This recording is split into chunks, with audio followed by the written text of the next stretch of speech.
Let's talk about finish. Much of the beauty and the expense in fine furniture is to be found in the finishing process because there are no shortcuts. It's necessarily a hand process that takes time, but it reaps wonderful results. Notice this beautiful sofa table from Hooker Furniture, which utilizes a 1/4-inch veneer in cherry. There's nothing that takes a finish quite the way cherry does.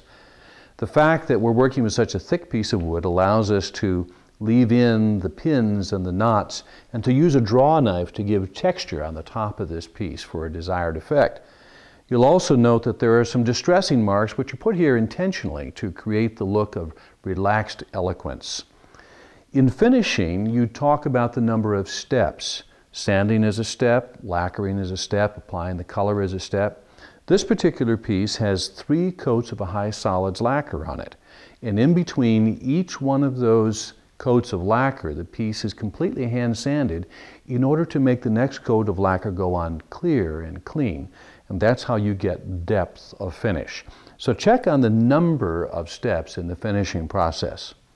If we look at this primitive chest over here, you'll note that we start with the natural wood, brown finish, but over the top of it, we've layered on black and we've layered on red. And we've done some rub through along the way in order to create the look of a primitive antique. So you allow the natural wood color to come through what is paint overlaid. You have somewhat the same effect on this secretary. We talk about this as a gesso effect.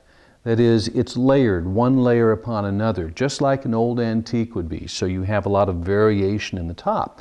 It takes a lot of time to do that, but it creates a beautiful effect. You'll also notice that we have some gold gilt shining through here. And once again, we have that rub-through technique showing up in a little bit of red on the edge, which gives you a good depth of color. So consider all of those steps. Consider finishing as a mark of quality, whether you're looking at a painted piece or you're looking at a piece which is emphasizing the natural wood.